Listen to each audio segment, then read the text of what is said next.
இயேசு எழும்பி விட்டால் உங்க வாழ்க்கையில் இருக்கிற பிரச்சனைகள் காணாம போயிடும். ஹல்லேலூயா.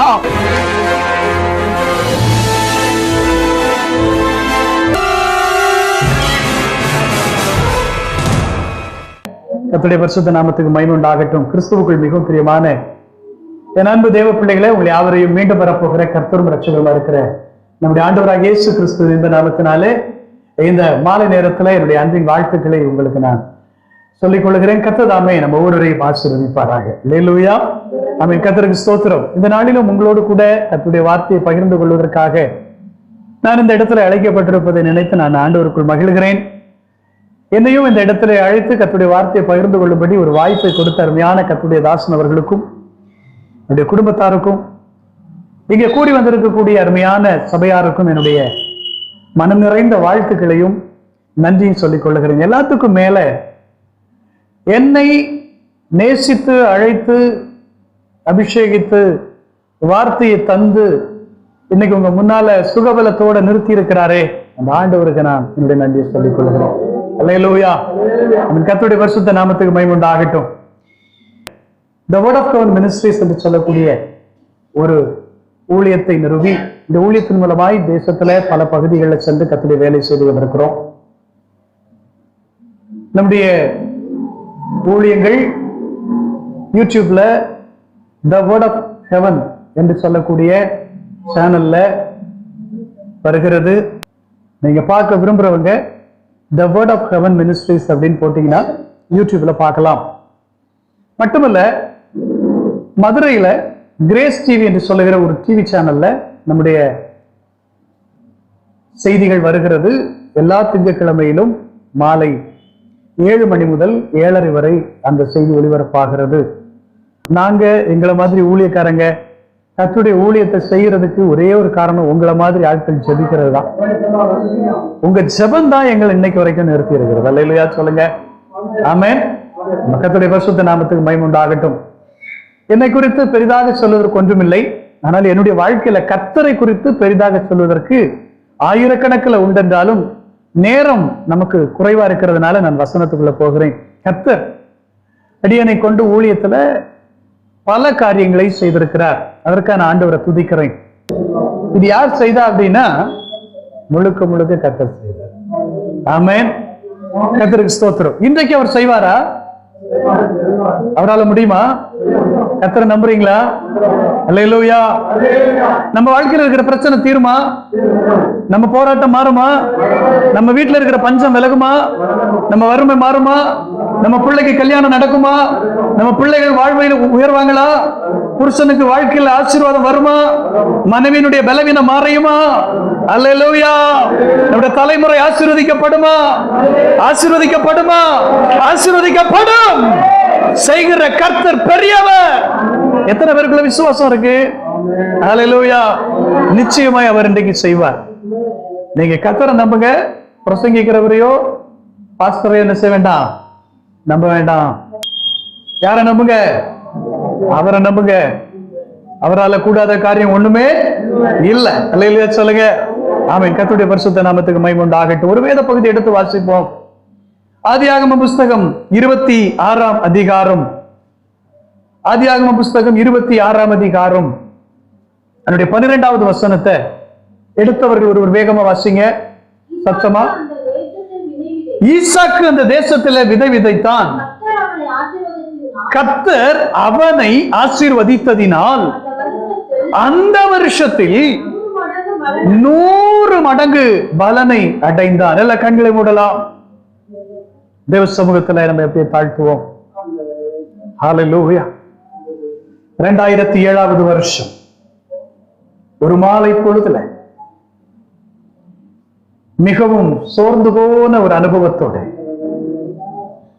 பல எதிர்ப்புகளுக்கு மத்தியில ஒரு நாள் இது போன்ற ஒரு இரவு நேரம் வீட்டுக்கு வெளியில் இருக்கிற ஒரு வராண்டாவில் அமர்ந்து ஆண்டவரை பார்த்து கண்ணீரோடு ஜெபித்துக் கொண்டிருக்கிற போது திடீரென்று என்னுடைய மொபைல்ல இருந்த ஒரு வசனம் பிளிங்க் ஆகி, உபாகம புஸ்தகம் 28:1 கர்த்தர் உன்னை மேன்மையாக வைப்பார். இந்த வார்த்தை என் உள்ளுக்குள்ளே புகுந்து ஒரு பாடலாய் வெளிப்பட்டது. எல்லாரும் அப்படியே கண்களை மூடுவோம். காண்போர்கள் கண்டுன்னை அதிசயிக்க கரங்களில் ஏந்தி உயர்த்திடுவார். காண்போர்கள் கண்டுன்னை அதிசயிக்க கரங்களில் ஏந்தி உயர்த்திடுவார். ஏளனம் செய்தோர்கள் கண்ணின் முன்னே ஏகமாய் உன்னை உயர்த்திடுவார். ஏளனம் செய்தோர்கள் கண்ணின் முன்னே ஏகமாய் உன்னை உயர்த்திடுவார். கர்த்தர் உன்னை மேன்மையாக வைப்பாரே. கரம் பிடித்து நடத்திடுவார். கண்மலை மேல் நிறுத்திடுவார். கரம் பிடித்து நடத்திடுவார். கண்மலை மேல் நிறுத்திடுவார். கர்த்தர் உன்னை மேன்மையாக வைப்பாரே.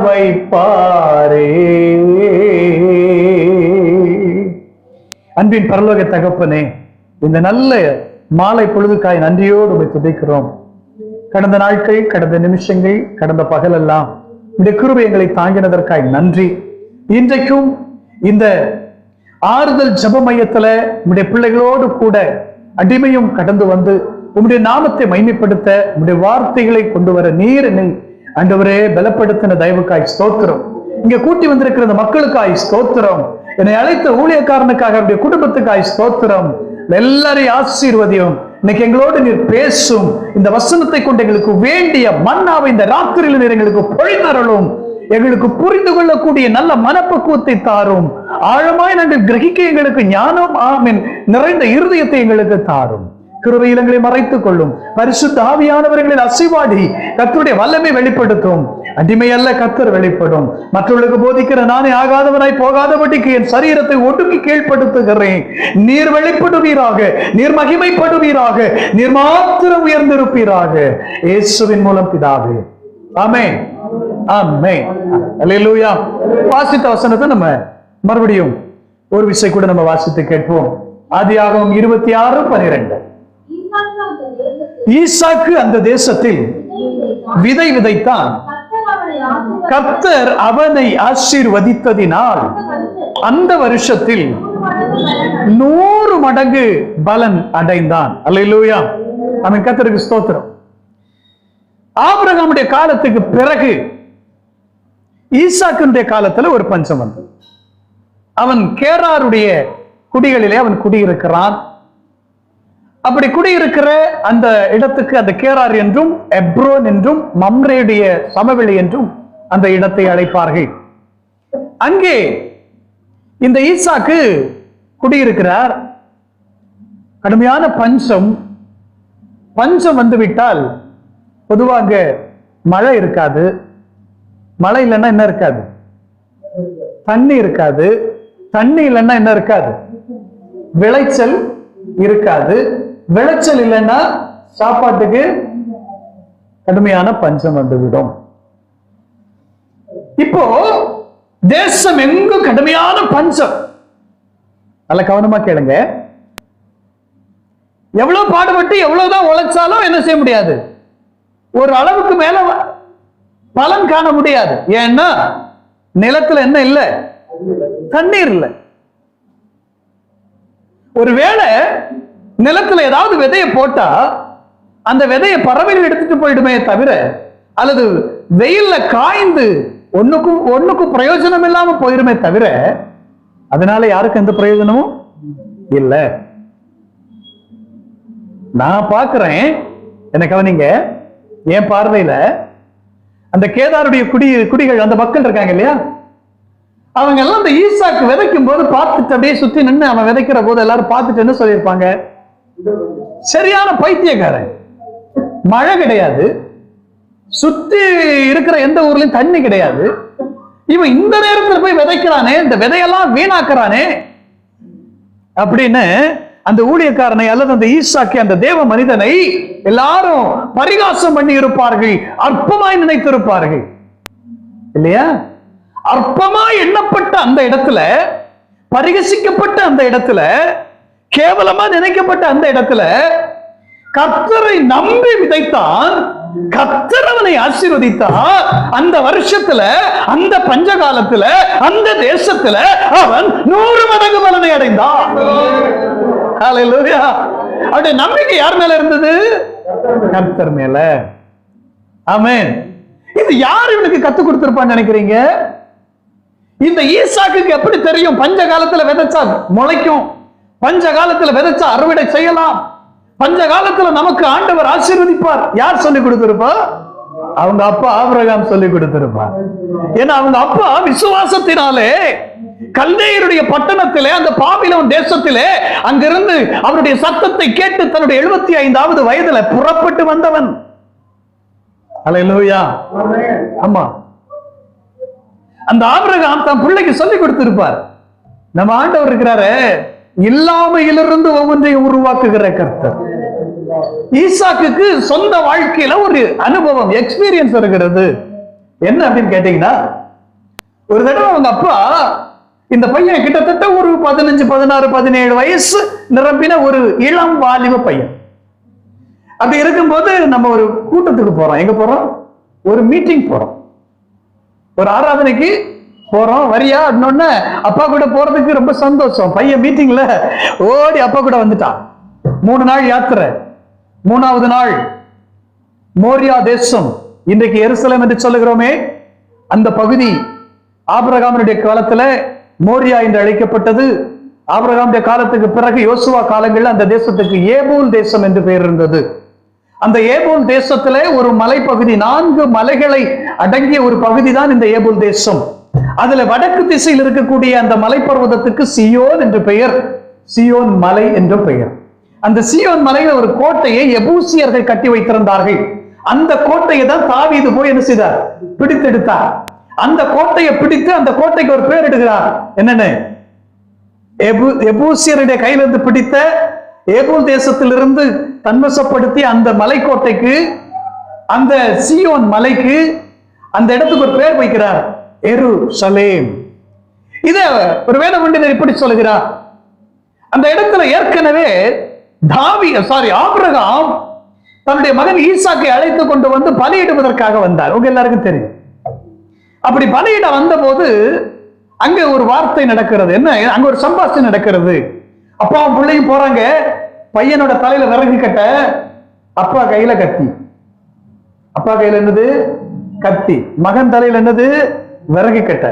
தீ எடுத்துட்டு போயாச்சு. பையன் கேட்கிறான், அப்பா விறகு இருக்கு, அம்மா. தீ இருக்கு, அம்மா. கத்தியும் இருக்கு, ரைட்டு. ஆடுங்க, அத கர்த்தர் பார்த்துக்குவார். சொல்லுங்க, அத கர்த்தர் பார்த்துக்குவார். இப்ப அங்க வந்தாங்க. அங்க ஒரு ஆடு இருக்குது. அந்த ஆட்டை பிடிச்சுதான் அறுத்தனைச்சுதான் பலி கொடுத்தாங்க. அதெல்லாம் உங்களுக்கு தெரியும். அதுக்கு முன்னாடி ஈசாக்க பலியிடுவதற்கு ஆபிரகாம் தயாராயிட்டார். கத்திய ஓங்கிட்டார்ன்றதை விட வெட்டிட்டாருன்னு தான் சொல்லணும். சரியா சொன்னா. அந்த கத்தி அப்படி வெட்டுகிற நேரத்தில் சத்தம் வந்தது, ஆபிரகாமே நில்லு, பையன் மேல ஒண்ணும் பண்ணிடாத, கத்திய போட்டுறாத. இப்போ அந்த இடத்துக்கு ஒரு பெயரிடப்பட்டது. என்னன்னு? யெகோவா ஈரே. என்னன்னு பெயரிடப்பட்டது? யெகோவா ஈரே. ஈரே என்றால் பார்த்து கொள்ளப்படும். கர்த்தருடைய பர்வதத்துல பார்த்து கொள்ளப்படும். அதே இடத்துக்கு இன்னொரு பேர் வருகிறது, ஷாலேம். என்ன பேர் வருகிறது? ஷாலேம். ஷாலேம் என்று சொன்னால் சமாதானம் என்றால். ஈரே என்றால் பர்வதத்துல பார்த்து கொள்ளப்படும். யெகோவா ஈரேன்னா கர்த்தருடைய பர்வதத்துல பார்த்து கொள்ளப்படும். இப்போ தாவீதின் காலத்தில் அந்த இடத்துக்கு பெயரிடுகிறார். ஈரே என்றும் ஷாலேம் என்றும் இணைத்து ஈரே ஷாலேம் மருவி எருசலேம் என்ற பெயர் வருகிறது. கர்த்தருடைய பர்வதத்தில் பார்த்துக் கொள்ளப்படும் என்று சொன்னார் இல்லையா?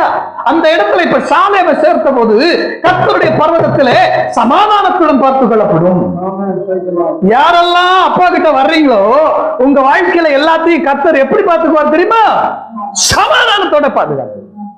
ஆண்டவர்கிட்ட வர்றவங்களுக்கு ஆண்டவர் முதல்ல கொடுக்கிறது என்னன்னா சமாதானம். ஒரு பாவியான மனுஷன் ஆண்டவர்கிட்ட வந்து, ஆண்டவரே நான் பாவின்னு தன்னை அறிக்கையிட்டா முதல் அவனுடைய இருதயத்துக்கு கர்த்தர் என்ன கொடுக்கிறார்? பாவ மன்னிப்பின் சர்டிபிகேட் கொடுக்க மாட்டார். முதல்ல என்ன கொடுக்கிறார்? சமாதானத்தை கொடுக்கிறார்.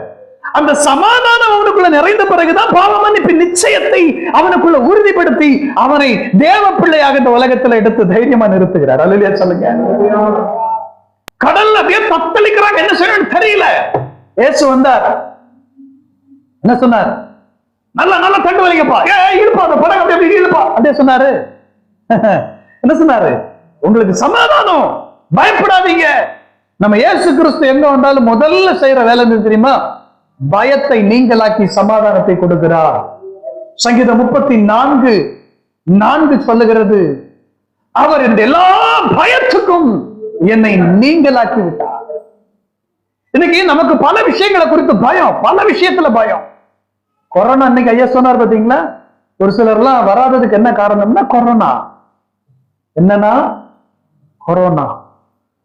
கொரோனான்னு சொன்ன உடனே பயம். ஆண்டவர் சொல்றார், பயப்படாத. அல்லேலூயா சொல்லுங்க. பயப்படாதீங்க. முதல்ல நமக்குள்ள இருக்கிற பயம் விலகிட்டா போதும்.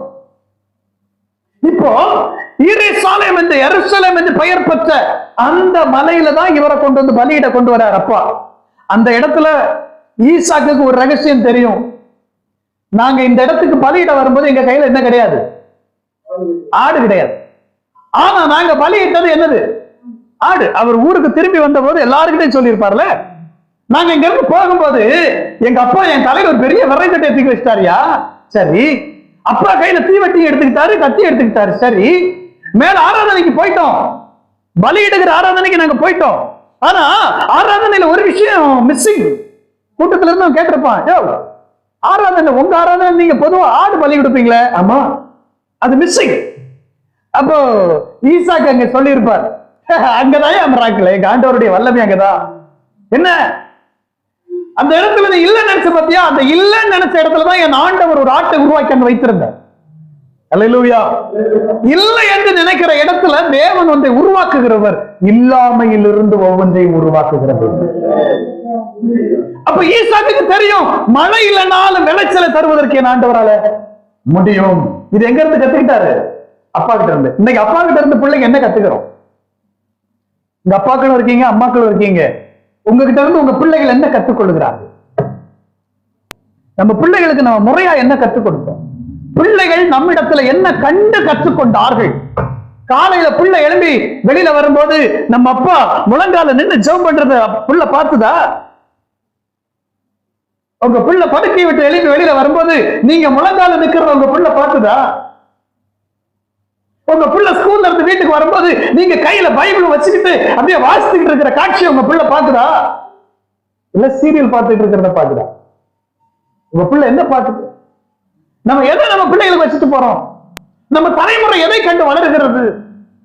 ஆபிரகாம் தன்னுடைய மகனுக்கு நல்ல நல்ல சாட்சிகளை வைத்து விட்டு போனார், நல்ல படிகளை வைத்து விட்டு போனார்.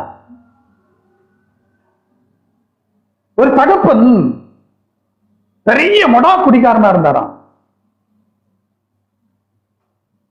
ஆனா தான் பையனுக்கு மட்டும் அந்த தான் குடிக்கிறது தெரியக்கூடாதுன்னு நினைச்சாங்க.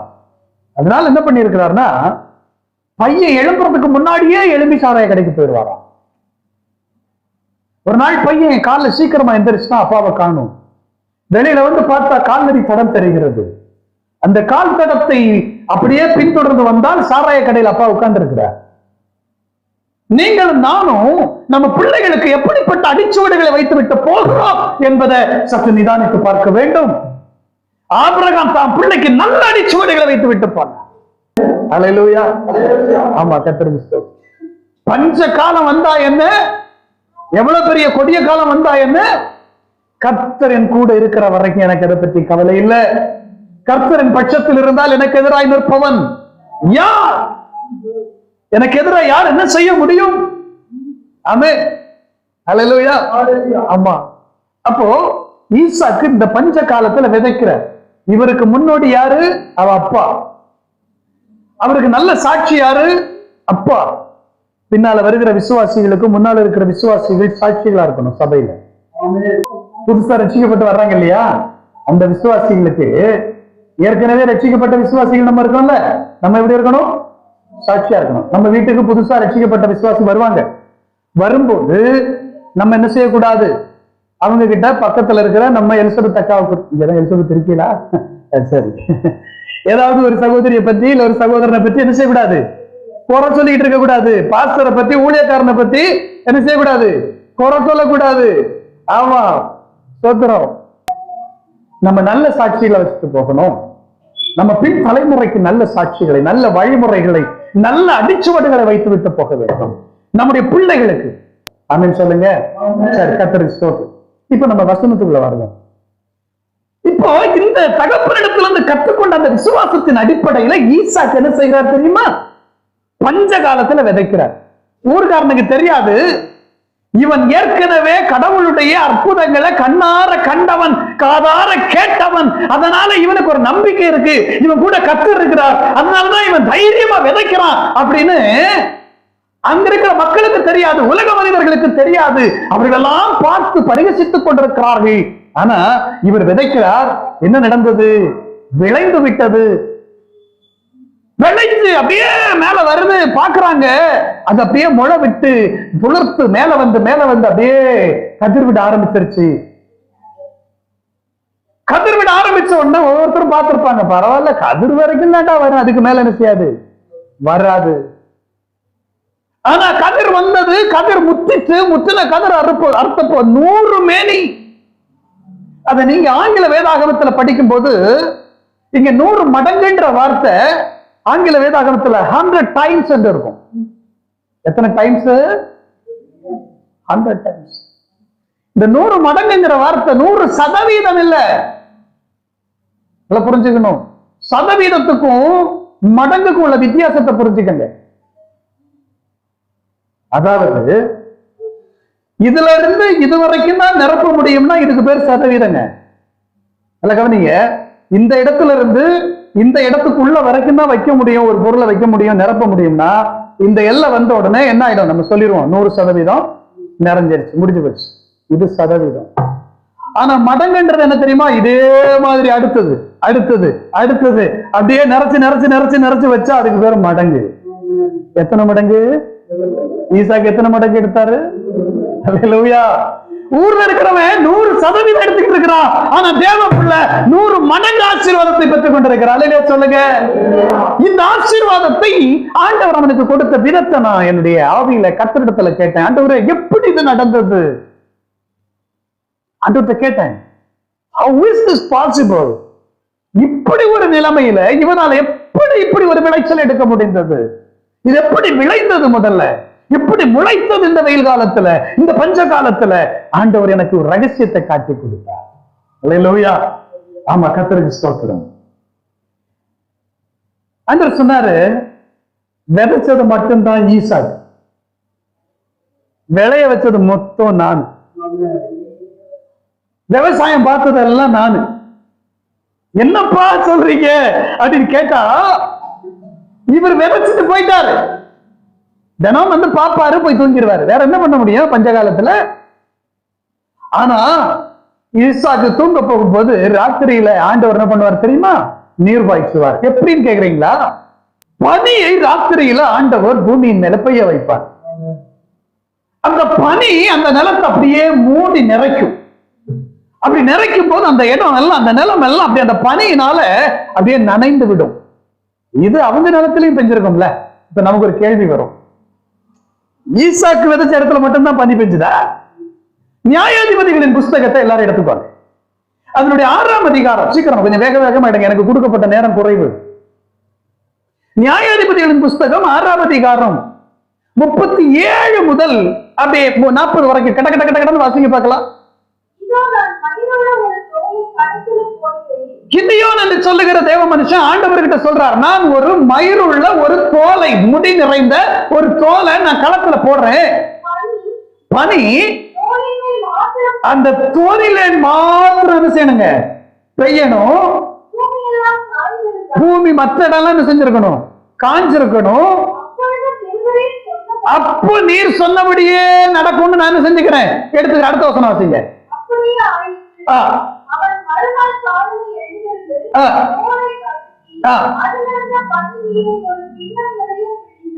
இப்ப பாருங்க, கிதியோனுடைய வாழ்க்கையில் நடந்த ஒரு சம்பவம், அது ஒரு சாட்சியாக இங்க நம்ம பார்க்க முடியும். நிலமெல்லாம் வறண்டு பஞ்சம் நிறைந்து கிடக்கிற நேரம் ஈசாக்கு நிலம் மட்டும் எப்படி விளைஞ்சதுன்றத ரகசியத்தை சொல்லிட்டு கிதியோன் ஆண்டவர் சொல்றாரு, ஆண்டவர் நான் ஒரு தோலை போடுறேன், பனி பெய்யணும். ஆனா அந்த பனி எங்கதான் பெய்யணும்? இந்த தோல்ல மட்டும் பெய்யணும், வேற எங்கேயும் பெய்யக்கூடாது. ராத்திரி பனி பெய்தது, காலையில தோல் எடுத்து புழிஞ்சா தண்ணி டம்ளர் கணக்குல தண்ணி வருது. ஆனா வெளியில என்ன இல்ல? பனி இல்ல. ஒரு ரகசியத்தை புரிஞ்சுக்கோங்க, நம்ம ஆண்டவர் ஒருவன் ஆசீர்வதிக்கிறது முடிவு பண்ணிட்டாருன்னா ஊரெல்லாம் பார்த்துக்கிட்டு இருக்கும் போது அவன் நிலத்துல மட்டும் பணியை பெய்ய வைக்க முடியும். அதுவே சொல்லுங்க.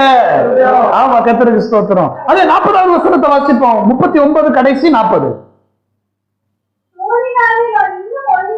இன்னும் ஒரே ஒரு விஷயம் நான் ஒரு பரிசோதனை பண்ணிக்கிறேன்.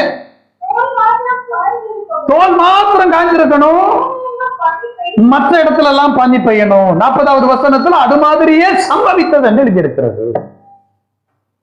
இப்போ நல்ல கவனிங்க, ராத்திரியில ஈசாக்கு தூங்க போனதுக்கு அப்புறம் ஈசாக்கு விதைச்ச அந்த நிலம் இருக்கு இல்லையா, அந்த நிலத்துல ஆண்டவர் தம்முடைய தூதர்களை அழைச்சிட்டு வந்து பனியை பெய்ய விடுவார். அப்ப இந்த பனி என்ன செய்யும் தெரியுமா? ஈசாக்குடைய நிலத்துல எல்லாம் பெய்யும். தூதர்கள் எல்லாரும் அங்க விவசாயம் பார்த்தாங்க. ஆமா, யாருக்குமே தெரியாம முளைச்சு வந்தது, விளைஞ்சு வந்தது எல்லாம் பாக்குறான். எப்படியா இவனால மட்டும் இப்படி விளையுது? பச்சை பச்சேன்னு இருக்கு, மற்ற எல்லாம் காஞ்சி மஞ்ச மஞ்சேன்னு இருக்கும் போது இவனால மட்டும் பச்சை பச்சேன்னு இருக்க காரணம் என்ன? விசுவாசியே, ஊரெல்லாம் பட்டினியும் பஞ்சமும் வேதனையும் வியாதியும் பலவீனமும் கொரோனாவும் கோவிட் இருக்கும் போது கர்த்தருடைய பிள்ளைய வீட்டுல ஆனந்த சந்தோஷமும் பாட்டும் ஆராதனையும் செழிப்பும் சமாதானமும் நிம்மதியும் இருக்கும். ஊரெல்லாம் வியாதியினால ஆஸ்பத்திரியில இருக்கும் போது புலம்பிக்கிட்டு இருப்பான். அதே வியாதி நமக்கு இருந்தா கூட நம்ம சந்தோஷமா ஸ்தோத்திரம் சொல்லிக்கிட்டு இருப்போம். அதுக்கு என்ன காரணம்னா கர்த்தர் நம்மோடு இருக்கிறபடியினால். அல்லேலூயா. அதனால எதை குறித்து கவலைப்படாதீங்க, பயப்படாதீங்க. இப்படி பனி பெஞ்சதுனால ஒரு பூமி நனைஞ்சு விளைஞ்சிட முடியுமா? வாசிப்போம். ஆதியாகம புஸ்தகம் 2வது அதிகாரம் 6வது வசனம். டக்குனு எடுத்து வாசிங்க. ஆதியாகம புஸ்தகம் 2ஆம் அதிகாரம் 6வது வசனம். அப்பொழுது மூடுபனி பூமியிலிருந்து எழும்பி பூமி எல்லாம் நனைத்தது.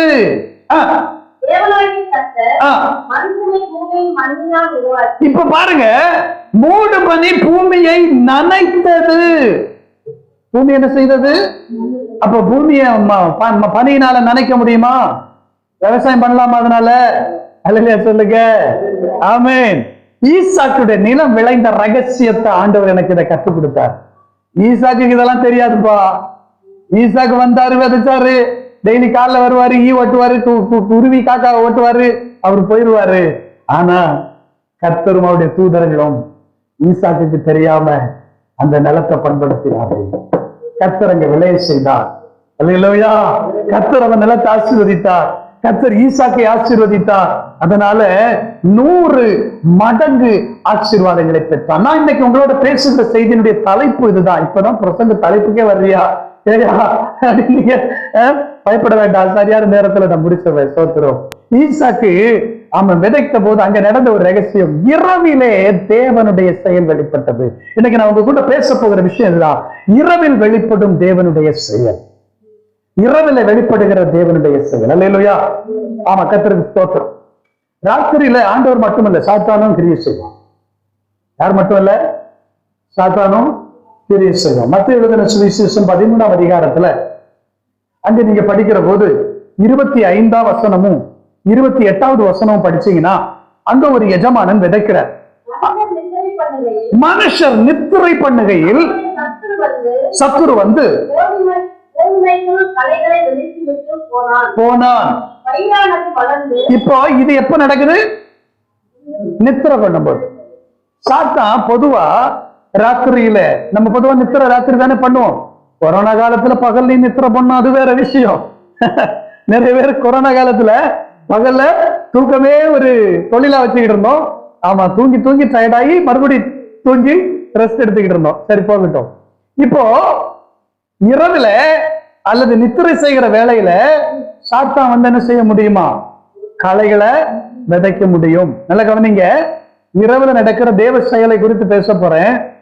ஆமா, அதே நேரத்துல சாத்தானுடைய செயலை நம்ம தெரிந்து வைத்திருக்க வேண்டும்.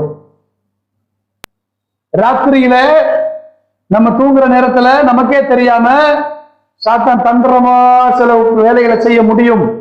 அதனால நல்ல ஜெபம் பண்ணிட்டு படுக்கணும். எப்ப படுத்தாலும் நீண்டு படுக்கிறேன் சுவாமின்ட்டு இழுத்து முடிவு தூக்கப்படாது. சொல்ற புரியுதா உங்களுக்கு? ஆமா, நேர போய் அப்படியே உட்காந்துக்கிட்டு சில தாய்மார் ஸ்தோத்திரம் பண்ணி ஜெபம். இங்க எப்படின்னு தெரியல, நீங்க எல்லாம் நல்ல ஜெபம் பண்ண மாதிரி தான் தெரிஞ்சது. நான் பல இடங்களுக்கு போறதுனால நான் கவனிச்சிருக்கிறேன். சிலருடைய ஜெபம் பாத்தீங்கன்னா பக்கத்துல போய் நின்னா அது என்னன்னு புரியல, அது ஏதோ இசும்பாங்க. அது ஒரு அம்மா, ஒரு பையன் வேற வீட்டுல ஜெபம் பண்றான். ஏன்னா விசுவிசுங்கிறன்னா பாட்டி எப்படிதானே ஜெபம் பண்ணுவாங்க. அவங்க ஸ்தோத்திரம் சொல்றது அப்படி இருக்குது. விசுவிசுன்னு விசில் அடிக்கப்படாது. நல்ல வாயை திறந்து என்ன செய்யணும்? ஸ்தோத்திரம் பண்ணணும். ராத்திரி படுக்கைக்கு போகும்போது நல்ல ஸ்தோத்திரம் பண்ணிட்டு வாயை திறந்து, ஆண்டவரே இன்னைக்கு பகலெல்லாம் காத்ததுக்கு உமக்கு நன்றி அப்படின்னு ஸ்தோத்திரம் சொல்லி நல்லா துதிச்சுக்கிட்டு ஃப்ரெஷ்ஷா தூங்குங்க.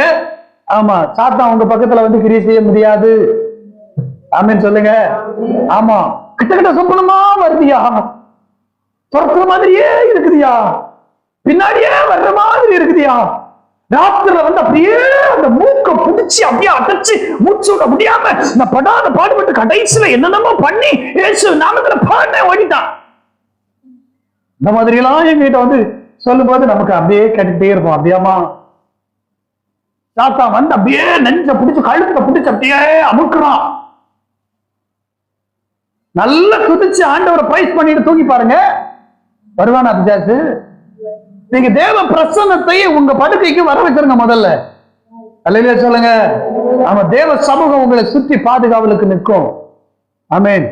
இஸ்ரவேலை காக்கிறவர் அவர் உறங்குறதும் இல்ல தூங்குறதும் இல்ல. நம்ம அவரை உறங்க வச்சிடக்கூடாது, அவ்வளவுதான். ஆமென். ஆமா, கர்த்தருக்கு. அப்போ சாத்தான் என்ன செய்வான்னா, பொதுவா இந்த மாதிரி மனுஷர் தன்னிலை மறக்கிற போது இந்த மாதிரி தந்திரமா சில கலைகளை விதைச்சிருவான். எப்பவுமே எப்படி இருக்கணும் அப்படின்னா, 1 பேதுரு 5:8 சொல்லப்பட்டிருக்கிறபடி விழித்திருங்கள், தெளிந்த புத்தி உள்ளவர்களாயிருங்கள், ஏனெனில் உங்கள் சிநேகிதனாகிய பிசாசானவன் எதிராளின்னு தான் பைபிள். உங்க பைபிள் அப்படிதான் இருக்கா? என் பைபிள் எதிராளி தான் இருக்கு. இல்ல நீங்க ஏதாவது மாத்தி சொல்வீங்களான்னு பார்த்தேன். விழித்திருங்கள், தெளிந்த புத்தி உள்ளவர்களாயிருங்கள், ஏனெனில் உங்கள் உங்கள் எதிராளியாகிய எதிராளி கிட்ட வந்து நம்ம எப்பவுமே அப்படித்தான் இருப்போம். இல்ல, எதிராளியை மட்டும் நம்ம எப்பவுமே இந்த எதிராளியை பார்க்கும்போது மட்டும் நம்ம முக ரூபம் எல்லாம் மாறிடும். இல்ல, எதிராளியை பார்க்கும்போது அப்படி சொல்லுவோமா? அதனாலதான் யாக்கோபு சொல்லுகிறார், பிசாசுக்கு என்ன செய்யாதீங்க, இடம் கொடாதிருங்கள், அவனுக்கு என்ன செய்யுங்க, எதிர்த்து நில்லுங்கள். அப்போது அவன் என்ன செய்வான்? உங்களை விட்டுட்டு ஓடிடுவான். கூட்டிட்டு ஓட மாட்டான், இழுத்துக்கிட்டு ஓட மாட்டான், விட்டுக்கிட்டு ஓடிடுவான். அல்லேலூயா சொல்லுங்க. ஆமா, உங்ககிட்ட இருந்து கொடுக்கிற சமாதானத்தை அப்படியே விட்டுக்கிட்டு ஓடிடுவான். சமாதானம் அங்கதான் இருக்கும். ஆமே, என்னெல்லாம் திருடுகிறானோ, ஏன்னா அவன் திருடன் தானே, என்னெல்லாம் நம்ம கிட்ட இருந்து திருட வந்திருக்கானோ அதையெல்லாம் என்ன செஞ்சிருவான்? அப்படியே விட்டுட்டு ஓடி போயிடுவான்.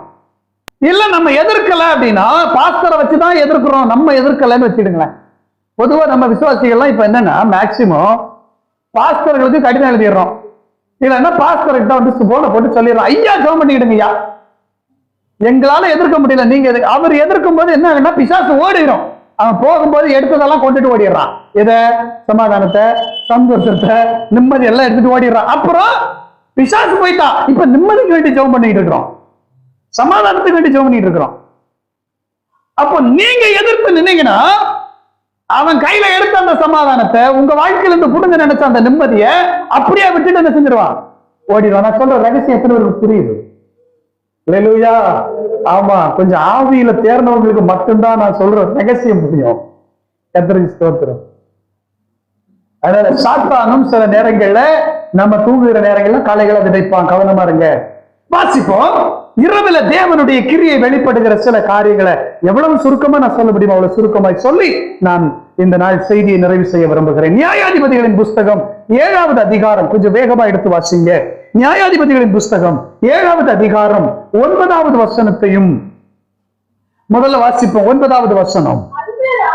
அந்த ராத்திரி கர்த்தர் கிதியோனை நோக்கி, நீ எழும்பி நீ அந்த சேனைக்கு போ, அதை உன் கையில் என்ன செய்வேன் ஒப்பு. அந்த வசனத்தை எல்லாம் நல்லா உத்து பாருங்க. பைபிள் இருக்குல்ல, எல்லாரும் எடுங்க. அந்த 9வது வசனத்தினுடைய கடைசி பகுதி, அவனை உன் கையில் ஒப்பு. இன்னும் இவன் போகல. சொல்ற எத்தனை புரியுது?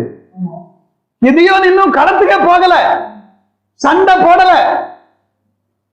நான் சொல்ற புரியுதா? சண்டைக்கு இன்னும் போகல, யுத்தம் பண்ணல, இவன் இன்னும் எழுப்பி போகவே இல்லை. ஆண்டவர் என்ன சொல்றாரு? ஒப்பு ஒப்பு கொடுத்தேன். நம்ம ஆண்டவர்கிட்ட இருக்கிற ஒரு பெரிய ஒரு ஸ்பெஷாலிட்டி என்ன தெரியுமா? அடுத்து வரப்போறது முன்னே சொல்லிடுவார். விசுவாசிக்கிற தேவ பிள்ளைகளுக்கு நான் சொல்றேன், கர்த்தர் உங்க வாழ்க்கையில நீங்க எதிர்பார்க்கிறத, நீங்க கேட்கிறத தந்து விட்டா, ஆசீர்வாதம் வேணும் வேணும் வேணும், அதான் தந்துட்டாரு. அப்புறம் தான் வேணும் வேணும். எங்க தந்தாரு? இங்கதான் விசுவாசம். எபிரேயர் 11:1, விசுவாசமானது நம்பப்படுகிறவைகளின் உறுதியும் காணப்படாதவைகளின் நிச்சயமா இருக்கிறது. இங்கதான் நம்ம நம்பிக்கையில நம்ம இன்னும் உறுதியா இருக்கணும். 1 யோவான்ல 5ஆம் அதிகாரம் 14ஆம் வசனத்துல படிக்கிற போது, அவருடைய சித்தத்தின்படி எதையாகிலும் கேட்டால் அவர் நமக்கு செவி கொடுக்கிறார் என்பதே அவர் மீது நம்ம வைத்திருக்கிற தைரியம். 15வது வசனம், அவர் தந்துட்டார்னு நம்பி அவருக்கு என்ன செய்ய? ஸ்தோத்திரம் பண்ணுங்கன்றார். அல்லேலூயா சொல்லுங்க. அல்லேலூயா. இப்போ இன்னைக்கு நீங்க என்னென்ன வேண்டிக் கொள்ள வேண்டும் என்று வந்தீங்களோ அதெல்லாம் முதல்ல ஒரு விஷயத்தை விசுவாசிங்க. கர்த்தர் உங்களுக்கு அதை செய்து விட்டார், தந்து விட்டார், பூரணமான சுகத்தை தந்து விட்டார், விடுதலையை தந்து விட்டார், ஆசீர்வாதங்களை தந்து விட்டார். அல்லேலூயா சொல்லுவோம். ஹல்லேலூயா. கிதியோன் ஆண்டவர் சொல்றார், நீ போ, நான் ஒண்ணு அவன் கையில நான் தந்துட்டேன். இனி நடக்க போறதெல்லாம் அப்படி ஒரு ஃபார்மாலிட்டி தான். நான் அவன் கையில உன் கையில தந்தாச்சு. ஆமென். ஆனாலும் அவனுக்கு ஒரு சின்ன நம்பிக்கை குறைவு. அதனாலதான் கிதியோன், நீ களத்துக்கு போ. அந்த நம்பிக்கை கொஞ்சம் குறைவா இருக்குல்ல, அது என்னன்னு அங்க போகும்போது தெரிஞ்சுக்குவேன். 22வது வசனம்.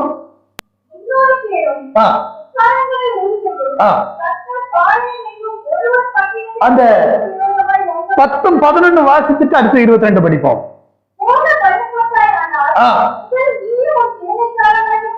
இப்ப அந்த வார்த்தை நல்லா கவனிக்கணும். ஆண்டவர் சொல்றாரு, நான் அவனை உன் கையில ஒப்பு கொடுத்தேன்ற. இப்ப அவன் என்ன செஞ்சிருக்கணும்? ஹல்லேலூயா, ஓ பிரைஸ் தி லார்ட், ஆமென் அப்படின்னு உற்சாகமா என்ன செஞ்சிருக்கணும்? ஆண்டவரை பார்த்து சொல்லியிருக்கணும். சொன்னானா? சொல்லல. அதனாலதான் ஆண்டவர் சொல்றாரு, நீ போக பயப்படுறான்னு ஆண்டவர் தெரிஞ்சு வச்சு. சரி, நீ பயப்படல, நீ பயப்பட ஒண்ணு பண்ணு, நேர நீயும் ஒரு பையனை கூப்பிட்டு நேர உள்ள ஃபீல்டுக்கு போ.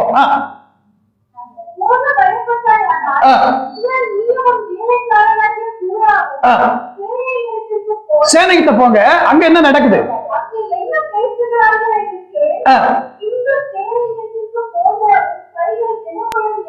இப்ப அங்க போயாச்சு. இப்ப அங்க என்ன நடக்குது? அவங்க 2 பேரும் சொப்பனம் பார்த்து பேசிட்டு இருக்கிறான். ஒருத்தன் சொல்றான், டேய் ஒரு சொப்பனம் பார்த்தேன், அதுவும் ராத்திரி 12 மணிக்கு, 2ஆம் ஜாமம், ஆள் மாத்தி விடுற நேரம். இந்த ஜாமம் அப்படின்றத நீங்க தெரிஞ்சுக்கணும். உங்களுக்கு பொதுவா சொல்லி கொடுத்திருப்பாங்க. ஜாமம் என்பது யூத கலாச்சாரத்துல இரவு வந்து விட்டால் ஜாம கணக்கு உண்டு. 4 ஜாமமா ஒரு இரவை பிரிப்பார்கள். சாயங்காலம் 6 மணில இருந்து 9 மணி வரைக்கும் முதலாம் ஜாமம். சாயங்காலம் 6 மணில இருந்து இரவு 9 மணி வரைக்கும் முதலாம் ஜாமம். அடுத்து இரவு 9 மணியில இருந்து நடு இரவு 12 மணி வரைக்கும் 2ஆம் ஜாமம். அடுத்து 12 மணியில இருந்து அதிகாலையில 3 மணி வரைக்கும் 3வது ஜாமம். 3 மணியிலிருந்து விடியற்காலை 6 மணி வரைக்கும் 4ஆம் ஜாமம். ஒரு ஜாமத்துக்கு 3 மணி நேரம், மொத்தம் 4 ஜாமங்கள். அதுல 2ஆம் ஜாமத்துலதான் இவங்க எங்க வர்றாங்க, களத்துக்குள்ள வர்றாங்க. அதாவது ஆள் மாத்தி விடுற நேரம். அந்த ஃபீல்டுல இவங்க எல்லாம் தூங்கிக்கிட்டு இருக்கும்போது ஃபீல்டை சுத்தி யுத்த களத்துல ஒரு டீம் என்ன செய்யும்னா அப்படியே பாதுகாவலுக்கு நின்றுட்டு இருப்பாங்க. அப்படி ஆள் மாத்தி விடுற நேரம் அந்த 12 மணி நேரம். கரெக்டா அந்த நேரத்துல இவங்க உள்ள வராங்க. அங்க 2 பேர் தூங்கி எழும்பி, ஒருத்தன் எழும்பி தூக்கத்துல இருந்து ஒருத்தனை எழுப்பி சொல்றான், எப்ப நான் ஒரு சொப்பனத்தை பார்த்தேன். என்ன சொப்பனம்? அது ஒரு வார்கோதமையினுடைய அப்பம் அங்க இருந்து வந்துச்சு, அவ்வளவுதான், நம்மள எல்லாம் போட்டுருச்சுன்னா. உடனே சொன்னே, இது வேற யாரும் இல்ல, அது கிதியோன். ஆமா, பாருங்க, அந்த ஒரு சொப்பனம் கண்டவனுடைய அந்த ஒரு வார்த்தை யாரை திடப்படுத்துகிறது? கிதியோனை தைரியப்படுத்துகிறது. இது போதுங்க. எது போதும்? இந்த ஒரு வார்த்தை போதும். நேர கிளம்பி போய் 300 பேரை கூட்டிக்கிட்டு போய் 3 பவுஞ்சா அந்த பக்கம் இந்த பக்கமா திருப்பி நிறுத்தி இந்த 3 கூட்டமும் 100 பேரு ஒரு கையில என்ன செஞ்சுக்கிட்டாங்க? தீவட்டி எடுத்துக்கிட்டாங்க. அந்த தீவட்டினா தீபந்தம். அந்த தீபந்தத்துக்கு மேல ஒரு மண்பானையை கவுத்தி வச்சுக்கிட்டாங்க. இந்த ஒரு கையில பாத்தீங்கன்னா ஒரு எக்காலத்தை பிடிச்சுக்கிட்டாங்க. ஆமா, நேர போய் அங்க நின்றுட்டு எல்லாம் பிளான் பண்ணி கரெக்டா சொல்லி வச்ச மாதிரி ஒரே நேரத்துல கிதியோனுடைய சத்தம் வந்தது. அந்த மண்பானையை டமால்னு உடைச்சா, பட்டால்னு உடைக்கிற நேரம் ஒரே நேரத்துல 300 பானை, நீங்க 300 பானை ஒரே நேரத்துல டமார்னு உடையும் போது கூட்டத்துல கிடக்கிறவங்க அலறிட்டான். என்னடா வெடி சத்தம்? சம்பந்தமே இல்லாம அம்பும் வாழும் தான் இதுவரைக்கும் நம்ம என்ன செஞ்சிருக்கிறோம், எடுத்துட்டு சண்டைக்கு வந்திருக்கிறோம். சம்பந்தமே இல்லாம ராத்திரில திடீர்னு 3 பக்கத்துல இருந்து வெடி சத்தம் கேக்குது. பட்ட பட்ட பட்ட பட்டன்னு சத்தம் கேட்டவன் நிமிந்து பார்த்தா எல்லாரும் கையில வெளிச்சம் இருக்குது. வெளிச்சத்தை பார்த்தோன்னா அங்க இருந்து எல்லாரும் சத்தம் போடுறான், கிதியோனுடைய பட்டயம், கர்த்தருடைய பட்டயம், கிதியோனுடைய பட்டயம், கர்த்தருடைய பட்டயம்னு ஏக குரலா சத்தம் போட்ட உடனே இவர்களுக்குள்ள மாறி மாறி அடிச்சுக்கிட்டு எழுந்து ஓட ஆரம்பிச்சிட்டான். ஓடனோட விரட்டி விரட்டி வெட்டினான்னு வைங்க. அங்க யுத்தத்துல எப்படி ஜெயம் வந்ததுங்கிறத 22வது வசனத்துல நம்ம வாசிப்போம். 100 பேரும் எக்காலங்களை ஊதுகையில். இப்போ இந்த இடத்துல நீங்க கவனிக்கணும், முதல்ல கர்த்தர் அவனை பலப்படுத்துகிறார். யார? கிதியோனை தைரியப்படுத்துறார். அதுக்கு முன்னாடி ஒரு வார்த்தை அவனுக்கு கொடுத்துட்டார். என்னன்னு? நான் உனக்கு அவனை உன் கையில கொடுத்துட்டேன். இது எப்ப நடக்குது? ராத்திரியில நடக்கிற காரியம். அவனை நான் கையில கொடுத்துட்டேன். இப்போ இவன் வந்தாச்சு யுத்தத்துக்கு. இவன் தானே வெட்டி பிடிச்சிருக்கணும். ஆனா அங்க சொல்லப்பட்டிருக்கிறது, கர்த்தர் அவனுக்காக யுத்தம் பண்ணுகிறார். அல்லேலூயா சொல்லுங்க. அல்லேலூயா. நமக்காக கர்த்தர் யுத்தம் பண்ணுவாரா? உங்களுக்காக கர்த்தர் யுத்தம் பண்ண முடியுமா? பண்ணுவாரா மாட்டாரா? அல்லேலூயாவுல ஒரு சரத்து இல்லையே. உங்க அல்லேலூயாவை பொறுத்துதான் உங்க வாழ்க்கையில ஆண்டவர் எப்படி கிரியை செய்யறாருன்னு இருக்குது. ஆமா, கர்த்தருக்கு ஸ்தோத்திரம். அதாவது நான் அடிக்கடி சொல்லுவேன், தோனி 6 அடிச்சா நீங்க என்ன பண்ணுவீங்க? பாவி பையன் 6 அடிச்சுட்டான் பாரு அப்படியே சொல்லுவீங்க. பிசில் அடிக்க தெரிஞ்சவங்க பிசில் அடிப்பாங்க, கைத்தட்ட தெரிஞ்சவங்க கைத்தட்டவங்க எவ்வளவு குஷியா இருப்பீங்க. ஆமா இல்ல? ஆமா. இங்க நான் 6 அடிக்கும் போது நீங்க அதே மாதிரி சந்தோஷமா உற்சாகமா கை தட்டி அல்லேலூயா போட்டு ஆண்டவரை மகிமைப்படுத்த வேண்டாமா? சோத்திரம். நானும் முக்கிய 6 அடிக்கிறேன், நீங்க சத்தமே இல்லாம அல்லேலூயான்னீங்கன்னா அப்புறம் அது என்ன அர்த்தம் இருக்கு? ரெண்டாவது, தொப்பி வியாபாரம் பண்ற ஒருத்தர் சொன்னார், நான் இங்க இருந்து நிறைய தொப்பிகளை வீசுறேன், யார் தலைக்கு அந்த தொப்பி சேருதோ அவங்க மட்டும் அந்த தொப்பி எடுத்துக்கோங்க. பக்கத்துல இருக்கிற தொப்பி எடுத்து வச்சுக்கிட்டு இது பெருசா இருக்குது. அது யாருக்கு சொன்னது? உங்க தலைக்கு எது சேருதோ அதை மட்டும் எடுங்க. பக்கத்துல இருக்கிறவருக்கு சின்ன தொப்பி வந்து அதை நீங்க எடுத்து வச்சுட்டு சின்னதா இருக்கு, ஏமாண்டே போகல, இது என்னோட இல்ல, அது அவனுக்கு அங்க கொடுத்துருங்க. நான் சொல்றேன், இங்க பேசுற வசனம் உங்களுக்கு உள்ளதா இருந்தா அதை எடுத்து ஆண்டவரை மகிமைப்படுத்துங்க. ஹல்லேலூயா. ஆமா, கர்த்தருக்கு ஸ்தோத்திரம். இரவிலே தேவன் கிதியோனை பலப்படுத்தி ஒரு ஜெயத்தை கொடுத்தார். இன்னைக்கு இந்த ராத்திரியில என் ஆண்டவர் உங்களுக்கு சொல்லுகிற ஒரு நற்செய்தி, இந்த ராத்திரி உங்களை பலப்படுத்துகிற ஒரு ராத்திரி. கர்த்தர் தம்முடைய வசனத்தை அனுப்பி, கர்த்தர் தம்முடைய வல்லமை அனுப்பி, தம்முடைய மகிமை அனுப்பி, தம்முடைய கிரியை வெளிப்படுத்தி உங்களை பலப்படுத்துகிற இரவு. ஹல்லேலூயா. உங்களுடைய பலவீனத்தில், உங்களுடைய சோர்வில், உங்களுடைய பயத்தில் இருந்து உங்களுக்கு ஒரு பலனை தருகிற இரவு இந்த இரவு. எத்தனை பேர் நம்புறீங்க? ஆமென், ஆமென். இரண்டாவது ஒரு காரியத்தை நான் உங்களுக்கு சொல்ல விரும்புகிறேன். நேரமாயிடுச்சு, சுருக்கமா வாசிப்போம். ராஜாக்களுடைய புஸ்தகம் 2வது புஸ்தகம், அதாவது 2 ராஜாக்கள் 7வது அதிகாரம் 5 முதல் 7 வரை உள்ள வசனங்களை நம்ம படிக்கிற போது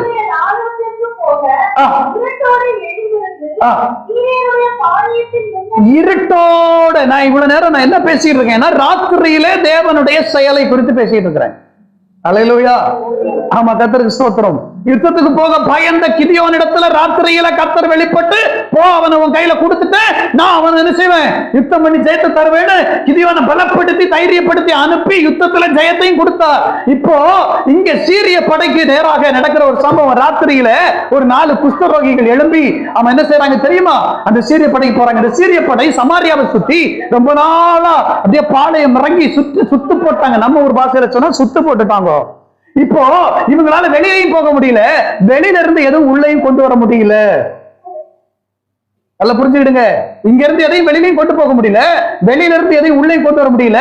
அதனால இங்க போக்குவரத்து இல்லாததுனால, ஏற்றுமதி இறக்குமதி இல்லாததுனால ஊருக்குள்ள என்ன வந்துருச்சு, பயங்கரமான பஞ்சம், கடுமையான பஞ்சம். என்ன பண்ணணும்னு தெரியல.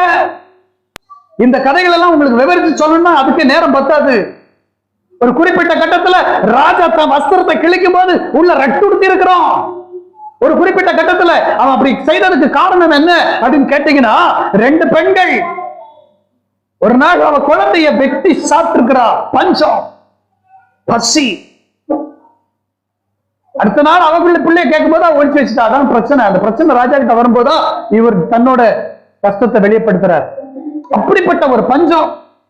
அந்த பஞ்ச காலத்துல 4 குஷ்டரோகி வெளியில கிடக்கிறான். அவனுக்கு சாப்பாட்டுக்கு வழி இல்ல. அவன் யோசிச்சான், ஊருக்குள்ள போனா ஒருத்தனை ஏத்த மாட்டான். ஊருக்குள்ள போனா இஸ்ரவேலர்கள் என்ன செய்ய மாட்டாங்க, குஷ்டரோகிகளை அங்கீகரிக்க மாட்டாங்க. பெந்தெகோஸ்துக்காரங்க பொதுவா பாவியாய மனுஷனை என்ன செய்ய மாட்டாங்க, ஏற்றுக்கொள்ள மாட்டாங்க.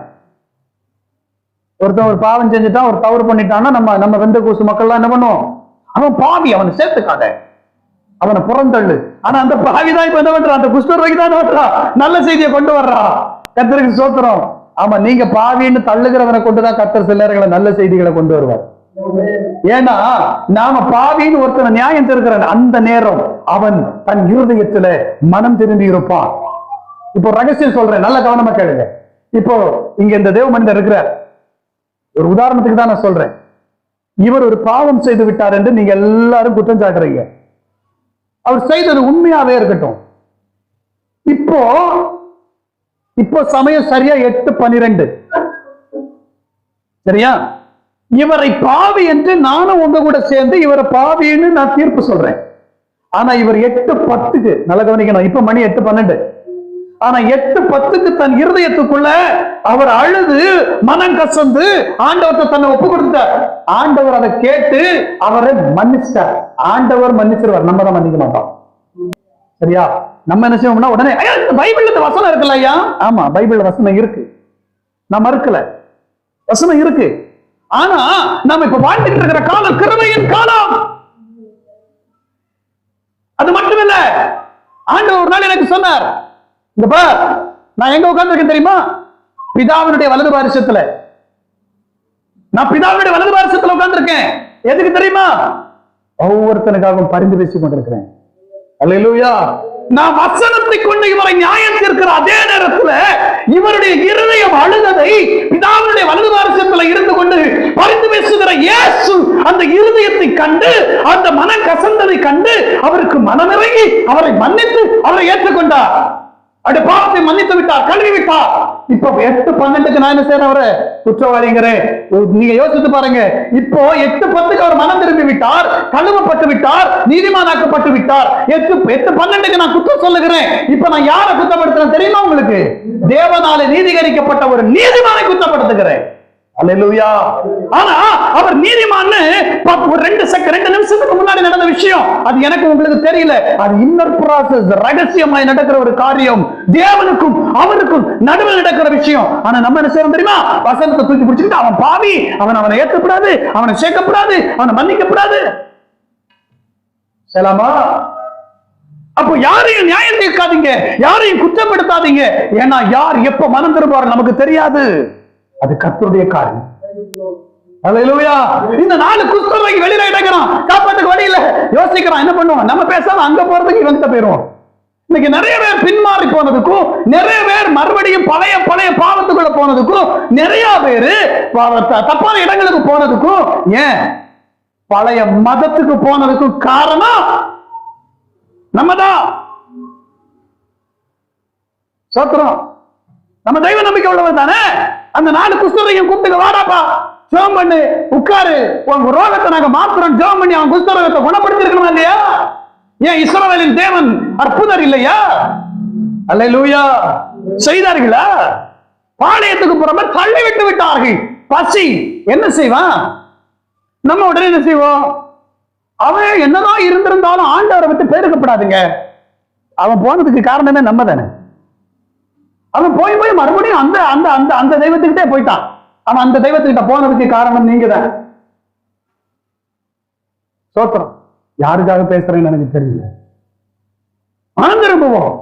இந்த 4 பேரும் போறான். அங்க போய் பார்த்தாங்க, யாரையும் காணும். என்ன நடந்ததுன்னு பார்த்தா, அந்த ராத்திரியில அந்த சீரிய படை ஆயிரக்கணக்கில் லட்சக்கணக்கில் திரண்டு வந்திருந்த சீரிய படை காணும். எல்லாம் துண்ட காணும், துணியை காணும், கொண்டு வந்ததெல்லாம் போட்டபடி போட்டு ஓடி போயிட்டான். என்ன நடந்ததுன்னு ஆண்டவர்கிட்ட கேட்டேன். அங்க இல்ல, பைபிள்ல இல்ல, நீங்க படிச்சீங்கன்னா தெரியும். அவங்க போய் ரகசியத்தை சமாரியாவில் இருக்கிற அதிபதி கிட்ட சொல்றாங்க. மறுநாள் காலையில வந்து பாக்குறாங்க, அங்க உணவுப் பொருட்கள் இருக்குது, அதை எடுத்து கொண்டு வந்து கொடுக்குறாங்க. பஞ்சம் தீர்ந்து போச்சுன்னு வைங்க. நான் ஆண்டவர்கிட்ட கேட்டேன், அங்க எழுதி இருக்கு, அங்க குதிரைகளுடைய இறைச்சல் கேட்டதாம், படை வந்ததாக ஒரு சத்தம் கேட்டுச்சான். என்ன ஆண்டவரே, இது என்ன சத்தம்? திடீர்னு சம்பந்தம் இல்லாம அவங்களுக்கு எப்படி இந்த சத்தம் கேட்டுச்சு? ஆண்டவர் ஒரு ரகசியத்தை சொன்னார். நான் பரலோகத்திலிருந்து என்னுடைய சேனை அப்படியே வர வச்சேன். சீரியாவின் படை அவன் இஸ்ரவேலையும் சமாரியாவையும் அப்படியே ரவுண்டு கட்டி, நீ வெளியில வந்துருவியா, நீ உயர்ந்துருவியா, நீ ஆசீர்வதிக்கப்பட்டுருவியா, உன் தலைமுறை முன்னேறிடுமா, உன் குடும்பம் முன்னேறிடுமா, நீ சாப்பிட்டுருவியா, நீ ஆரோக்கியமா வாழ்ந்துருவியா, நீ உயர்ந்துருவியா, உன்னை முன்னேற விட மாட்டேன், உன்னை வாழ விட மாட்டேன், இதோட உன்னை முடிச்சு கட்டிடுவேன். பாளையம் இறங்கி நிற்கிற போது என் கர்த்தர் செய்த காரியம் என்ன தெரியுமா? தம்முடைய சேனையை அனுப்பினார். அவங்க யாரும் சொல்ல மாட்டாங்க. எனக்கு ரொம்ப பிடிச்சது, அங்க யாருமே தூதர்கள் எல்லாம் வந்து செய்யல, யுத்தம் பண்ணல, ஜஸ்ட் ஒரு பரேட், அவ்வளவுதான். என்ன நடந்தது? ஒரு பரேட். ஒரு ராத்திரியில அங்க இருந்து அப்படியே தூதர் சேனை, பரலோகத்திலிருந்து தேவனுடைய சேனை அப்படியே பட்டாலும் அப்படியே ஒரு ஒரு ஒரு யாத்திரை, அப்படியே ஒரு ரவுண்ட், ஒரு பரேட் எல்லாம் அப்படியே கிராஸ் பண்ணி போயிட்டாங்க. இந்த சத்தம், அங்க இருந்து வந்த சத்தத்தை கேட்டு, அங்க இருந்து வர்ற சத்தத்தை கேட்டு இவன் எல்லாம் புறப்பட்டு முன்கூட்டியே ஓட்டான். ஆமா, கர்த்தருக்கு ஸ்தோத்திரம். உங்களை முன்னேற விட மாட்டேன், வாழ விட மாட்டேன், உயர விட மாட்டேன்னு சாத்தான் உங்களுக்கு எதிராய் கங்கணம் கட்டுகிற போது என் கர்த்தர் சொல்லுகிறார், யாக்கோபின் தேவன் சேனைகளின் கர்த்தர், அவர் தம்முடைய சேனை அனுப்பி உங்களுக்கு விடுதலை தர வல்லவர். ஹல்லேலூயா. சங்கீதங்களின் புஸ்தகத்தில் நம்ம படிக்கிற போது 24ஆம் சங்கீதத்துல 10வது வசனத்துல நம்முடைய கர்த்தரை குறித்து சொல்லுகிறது, அவர் சேனைகளின் கர்த்தர். இன்னைக்கு உங்களுக்கு எதிராக ஒரு கூட்டம் எழுப்பி உங்களை வாழ விட மாட்டேன், முன்னேற விட மாட்டேன், இந்த ஜெபத்தை நடத்த விட மாட்டேன், இந்த இடத்துல கூட்டம் நடத்த அனுமதிக்க மாட்டேன், இல்லைன்னா உன் வாழ்க்கையில உன்னை உயர விட மாட்டேன், உன் வேலையில உயர விட மாட்டேன், பதவி உயர்வு தர விட மாட்டேன், சம்பள உயர்வு தர விட மாட்டேன்.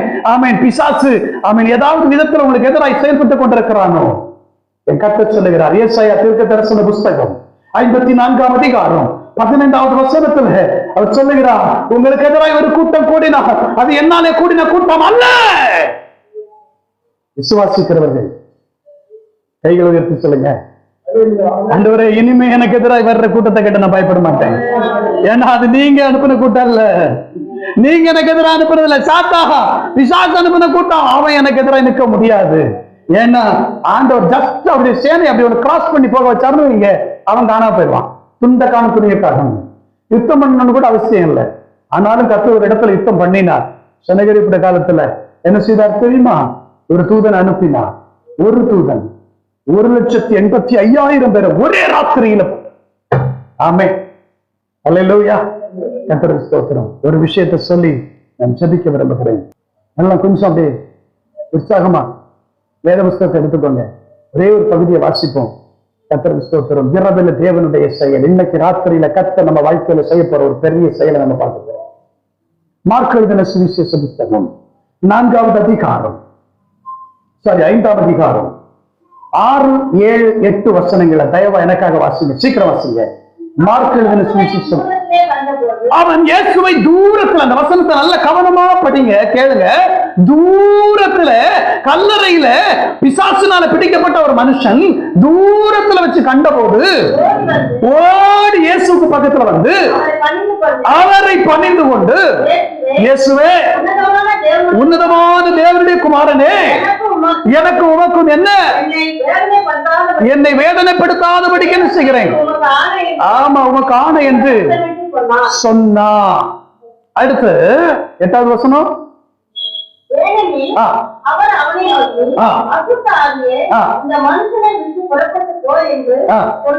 இங்க கவனிங்களேன், இந்த வார்த்தையில தான் ஒரு பெரிய ரகசியம் அடங்கி.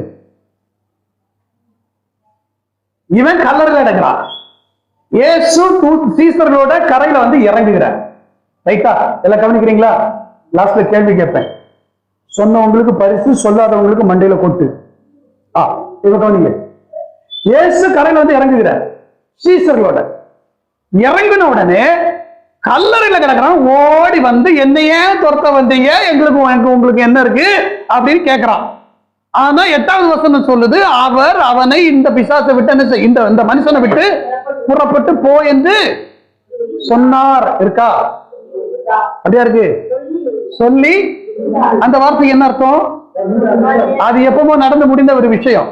ஆனா இங்க அவர் அப்பதான் வந்து இறங்குகிறார். அவன் வந்து சொல்றான், என்னை ஏன் வேதனைப்படுத்துறீங்க? ஆனா வேதம் சொல்லுது, அவர் சொல்லி இருந்தார். எப்ப சொன்னாரு? அதைத்தான் நம்ம இப்ப பார்க்க போறோம். 4வது அதிகாரத்துக்கு திரும்புவோம். 4வது அதிகாரம், கர்த்தருக்கு ஸ்தோத்திரம். 37, 38 வசனங்களை நம்ம படிப்போம். பலத்த சுழல் காற்று உண்டாகி படகு நிரம்பத்தக்கதாக ஆலைகள் அதன் மேல் மோதிட்டு, கப்பலுடைய பின்னணியத்தில் இயேசு ஒரு தலையினை வைத்து நித்திரையாயிருந்தார். அவர்கள் அவரை எழுப்பி, போதகரே, நாங்கள் மடிந்து போகிறது உமக்கு கவலை இல்லையா என்றார்கள். இன்னைக்கு எல்லாருக்கும் என்ன ஆசைனா, ஒருத்தர் பார்த்து கவலைப்பட்டுக்கிட்டே இருக்கணும். பாஸ்டர் விசுவாசி வீட்டுக்கு வந்து கவலை பண்ணும், ஐயோ பாவம். ஆமா, விசுவாசி இன்னொரு விசுவாசி வீட்டுல போனா அவங்க பிரச்சனை வருது, ஐயோ பாவம். இயேசு நம்ம வீட்டுக்கு வந்தாலும் என்ன செய்யணும்? இயேசு ஐயோ பாவம் கவலை பண்ணும். கவலைப்பட்டாலும் சரியா பெருமா? கவலைப்படுகிறதுனால உங்க சரீரத்துல ஒரு முறை கூட்டவும் முடியாது, குறைக்கவும் முடியாது, வசனம் சொல்லுது. அப்படி இருக்கும்போது எதுக்கு கவலை பண்ணும்? இவங்க எல்லாரும் இயேசுகிட்டே போய், இயேசுவே உமக்கு கவலை இல்லையா? அவர் கவலைப்பட்டா மட்டும் கடல்ல எல்லாம் நின்ற போகுதாக்கு? நீ எல்லாரும் ஆண்டவர் கவலைப்படலாம், ஆண்டவர் யாரும் இவங்களை பார்த்து கவலைப்படல. கவலையை மொத்தம் அந்த கவலைப்படுற ஆளுகள் தான் நமக்கு ரொம்ப டைம் தரும். உங்களை பார்த்து அப்படிங்கிறாங்கல்ல, அவங்கள மட்டும் கொஞ்சம் ஜாக்கிரதையா வச்சுக்கோங்க. உச்சி கொட்டுற ஆள்கிட்ட மட்டும் கொஞ்சம் கவனமா இருங்க. இந்த கவலைப்படாம கத்தருக்குள்ள உங்கள்கிட்ட வந்து இந்த தைரியம் இறங்குங்க, ஜெபம் பண்ணுங்க, உபவாசம் போடுங்க, ஜெபம் பண்ணுங்க, பைபிளை படிங்க அப்படின்னு சொன்னா அவரை முதல்ல ஏத்துக்கங்க, சந்தோஷமா ஏத்துக்கங்க. அதே நேரத்துல நாடியில கையை கொடுத்துட்டு பக்கத்துல உட்காந்து ஐயோ பாப்பா அப்படின்னா ஜாக்கிரதையா இருங்க. அவங்கள மேலும் கீழே பள்ளத்துல தள்ள பாக்குறாங்கன்னு அர்த்தம். அல்லேலூயா. ஏன்னா கவலை வந்துருச்சுன்னா அவங்க அப்படியே அமிழ்த்தி கீழே கொண்டு போயிடும். ஆமா, கர்த்தருக்கு ஸ்தோத்திரம். இங்க விஷயத்துக்கு வருவோம். இயேசு கிட்ட கேட்கறாங்க, உங்களுக்கு கவலை இல்லையான்னு. இங்க இயேசு என்ன பண்ணிட்டு இருந்தாராம்? தலையணை வச்சு நித்திரையா இருந்தார், உறங்கிக்கிட்டு இருந்தாராம். நீங்க யோசிச்சு பாருங்களேன், சொல்லுங்க. படகு தண்ணியில போயிட்டு இருக்கு, கடல் கொந்தளிக்குது. அந்த கொந்தளிக்கிற தண்ணி, இது கப்பல் கிடையாதுங்க, படகு. மறுபடியும் சொல்றேன், நல்ல கவனிங்க. படகு தண்ணி அங்கிருந்து தெரிச்சு படுத்துறவங்க மேல வந்து விழுமா விழாதா? நல்லா தூங்கிட்டு இருக்கிறார், அதுவும் பின்னால தூங்கிட்டு இருக்கிறார். அவர் முகத்துல தண்ணி படுமா படாது? அப்ப தண்ணி பட்ட உடனே ஐயோ என்னப்பா தண்ணி, ஏன்பா தண்ணி போய் ஊத்துறீங்க அப்படின்னு அவர் எழுப்பி இருக்கணுமா வேண்டாமா? எழுப்பினாரா? இல்ல, தூங்கிட்டு இருக்கிறார். இது எழுப்புற வரைக்கும் அவர் எழுப்பல. ஆமென். ஆமா, நான் ஆண்டவரை கேட்டேன், ஏன் ஆண்டவரே இவ்வளவு அலைவுப்பட்டு இவ்வளவு பாடுபட்டு அவங்க எல்லாம் அப்படியே பாடுபட்டு பிரயாசப்படுறாங்க, நீங்க எப்படி அப்படி நிம்மதியா உங்களால தூங்க முடிஞ்சது? அந்த தூங்கின ரகசியத்தை சொல்லி நான் செபிக்க விரும்புகிறேன். நேரம் போயிடுச்சு, மன்னிச்சுக்கோங்க. முதல் காரியம், ஆண்டவர் எங்க தூங்கினார்னு நம்ம பார்க்கணும். படகினுடைய பின்னால தூங்கினார்.